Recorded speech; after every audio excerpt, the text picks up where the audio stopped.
Hi, I'm Amy Romeo and welcome to my Spring Fling Crafting Event where I'm sharing a brand new faux leather craft for spring for your Cricut every day for 10 days.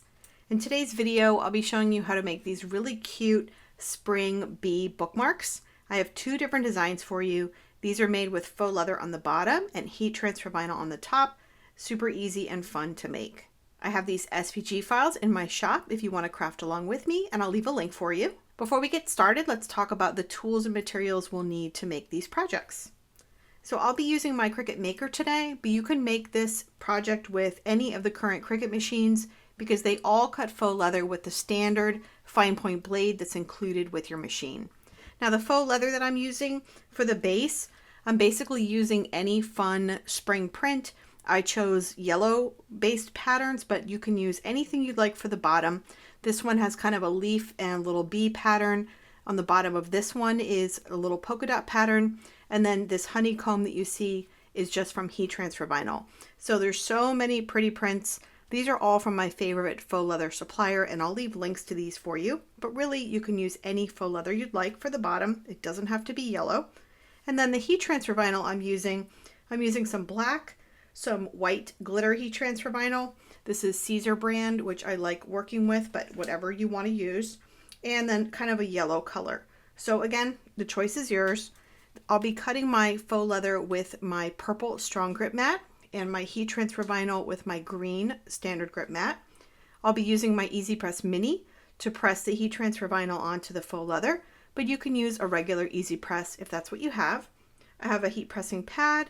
I also have a small Teflon sheet that I'll be using to protect my surface when I'm pressing. And then you'll want a weeding tool, either a hook or a pin pen, some scissors, some craft scissors, and then some smaller detail scissors. And then finally for the bookmarks, I like this really fun pack of all the little tassels. And these have a lot of different colors, which I love. There's some bright yellows and then a couple of shades of gold, some white. There's a lot of variation in here. I'll leave a link to the Tassel bookmarks and all of the supplies that I'm using for you. So let's go ahead and hop into Cricut Design Space. I'll show you the two patterns and then we will get one ready to cut out. Starting with a blank canvas in Cricut Design Space, you'll click on Upload and then Upload Image, and you'll browse to where the unzipped SVG file for this project is saved on your device. Click on it to select it and then click Open. You'll see a preview of the two bookmark designs. Click Continue and then Upload. And both of the designs will come onto your canvas. I'm going to ungroup them because I want to show you how the layers are set up on these designs. Now, in your download folder, I will also include layering guides for you, which are graphics that show you each layer in this project broken out and also my recommended order of what order to press in. But here on this one, just going to drag my text layer here. So we've got a text layer, a honeycomb layer, and then a wing layer, and also the body of the bee. Now this yellow here is just a representation of whatever faux leather you're going to use. It could be a solid or a print. The choice is yours. Now this one here, I've created a, let's see, we've got a wing layer. We have the black body layer, very similar to the other bee. And then the little yellow body layers. And this one, I created a honeycomb pattern for you in case you just had a solid faux leather that you wanted, but you still wanted that honeycomb effect for the bees. So if you're using a print that's already a honeycomb, you probably don't need this layer, and then you could just delete it off of your canvas. So let me undo that, get these looking back the way they were. Now both of these are going to be made the exact same way. We'll cut the faux leather layer, we'll cut all the heat transfer vinyl layers, and then press the heat transfer vinyl layers one at a time. So I'm going to delete one of these. I think I'll delete this one. And then we'll make the Buzz Off I'm Reading one today. So we don't need to change the size or anything. We'll just click the Make It button.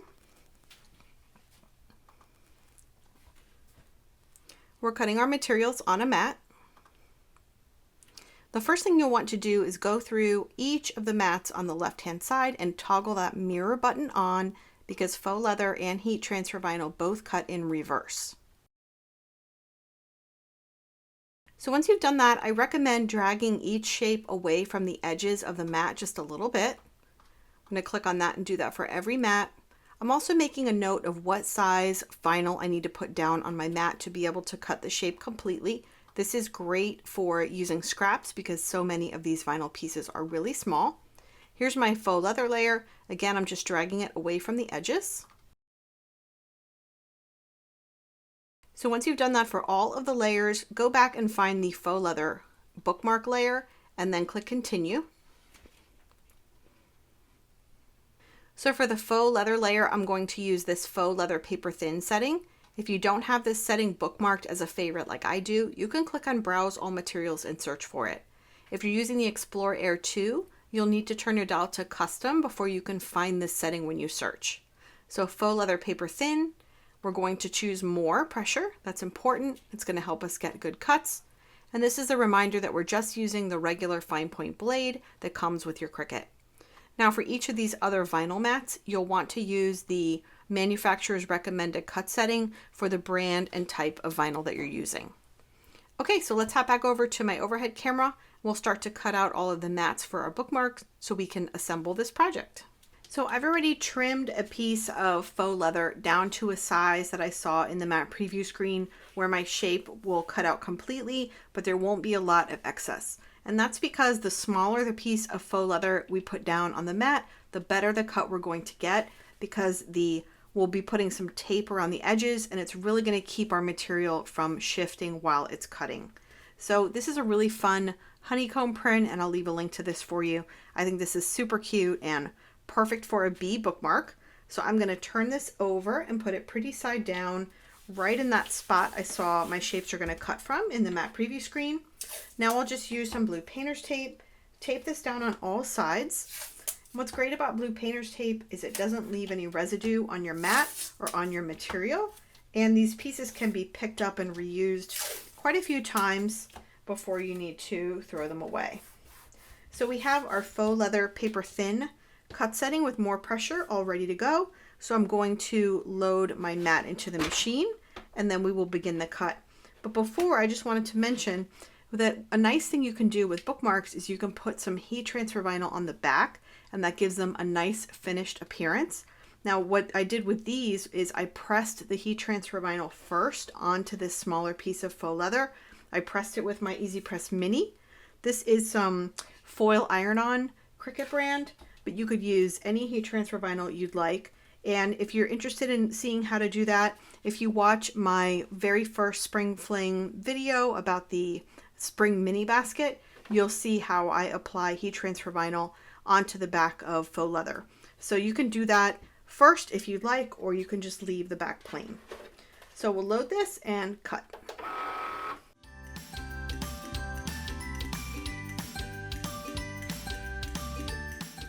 So our cut has run one time, and what you want to do is check the cut before you unload the mat, because you can always rerun the cut again as many times as you need to, as long as you haven't unloaded your mat. So I'm going to use my sharp weeding tool, just lift up the edge, kind of see if it looks like the cut went all the way through, and it looks like it did. If it didn't, you can just press the cut button again and then repeat the checking process. But this one looks good, so I'm going to go ahead and unload my mat and remove my shape. Now remember, there's a little hole at the top for the bookmark tassel. You can just use your sharp weeding tool to poke that out. And then if there's any little fuzzies around the edge of your faux leather, you can use your sharp scissors, your little curved scissors, to trim up those fuzzies. So we'll just set our bookmark aside. And I've already trimmed or found little vinyl scraps, little heat transfer vinyl scraps that are going to cut out my little shapes.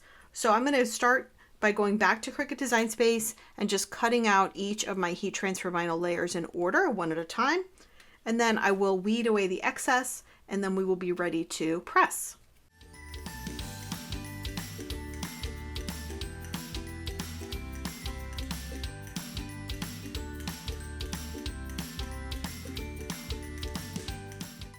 So I've gone ahead and cut all of my vinyl, my heat transfer vinyl layers, and I've weeded away the excess. Make sure you're getting all of those little spots in the letters when you weed this layer. And then you'll want to look back at either the layering guide or the design in Design Space to pay attention to what order to press our layers. So I'm going to get my little faux leather bookmark here, put it on my heat pressing pad. I have my Easy Press Mini set to the low setting, which is that first green line. If you're using a regular Easy Press, I recommend setting it to 265 degrees. Now our first layer, we have at the very bottom, we need to put our little honeycombs, but we don't know exactly where to put them on our design here, but we can see in our art in design space that this little bee sort of touches the edge. Let me show you. Our little bee here, his little bottom touches the edge of the top of these honeycombs. So what we're going to do is we're going to use our black vinyl layer to help us figure out where to place this layer. And this is something I call dry fitting. So what we're going to do is use our black layer, and we're going to place the honeycomb, which we know has to go first. So it's going to go on the bottom, and we're just going to kind of eyeball it again by looking in design space at our design, sort of figuring out, okay, it probably goes about there. Then if we look at our art in design space, we know that we've got our black text here is going to be centered left to right, and it's going to be a little bit down from the hole and not too close to the edge. So now we're going to take both of these layers together, and again just sort of dry fit it, figure out where you want it to be, and that looks pretty good. So to place those down, and then we're going to carefully peel away the black layer. Just leave the honeycomb layer. Now if you need to make slight adjustments to your honeycomb layer at this point, you could do that, but that looks pretty good as well. And now we know where our honeycomb layer goes. Since it has to go first, we're going to cover with a Teflon sheet, or you can use butcher paper or parchment paper. We're going to use our Easy Press Mini and just press. Now I'm moving this around because it's little, but if you're using a big Easy Press, you'll just set it down, and I would say press it for about 7 to 10 seconds. There we go. And then we're going to very slowly peel back the clear carrier sheet. We're doing it slowly because if the vinyl lifts up, that means it's not fully adhered, and you want to place your cover sheet right back down and press again. But this one looks good. Now I know we need to put our black layer next so that our wing and our little body can go on top. So we'll put this back over here. Try and figure out where you want it to be. And that looks pretty good. So again, we'll cover and press. So this is going to be warm, so be careful. Again, we're just slowly peeling. Slowly. That looks good. Now the next layer we'll do are the little wings. And the little wings, we're just going to place them down and make sure that there's a nice even border of black that shows all around the wings. So could you see that, how there's a little border of black? That means that's in the right place. All of these layers fit together like puzzle pieces, especially in multi-layered designs like this. So you want to make sure that you're placing your layers properly so that the layers that come after it will also fit in the right spot. There we go.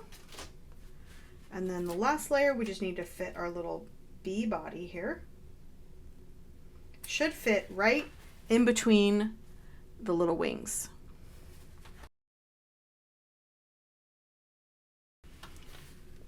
And that's it. Isn't that cute? Now this is warm, so I always recommend placing it underneath your heat pressing pad for about a minute before you do anything else with it. And that's just going to help keep it nice and flat while it's cooling, and then it will stay that way. So while we're doing that, let's go and pick out a bookmark tassel. As I mentioned, I really like this pack because there's lots of different variations in the colors. So here there's kind of, I'm not sure if you'll be able to see, but this is a sort of lemon yellow, which is different. This is more, yeah, you can't see that, but this is almost like a light corn yellow, much brighter yellow, and on and on. So let's see what we're gonna pick. On this one, I might actually pick a black. So let me get in here and find a black one.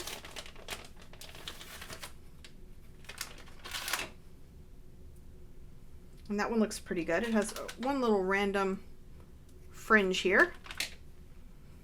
So then if you want this to have a pretty loop like this one has, what you want to do is take your little loop, make it kind of small, and then push it from the top to the bottom down into the little hole for the tassel, and then just take your tassel and thread it into the hole and then pull, and then you get that really nice little loop up there with your tassel. Isn't that cute?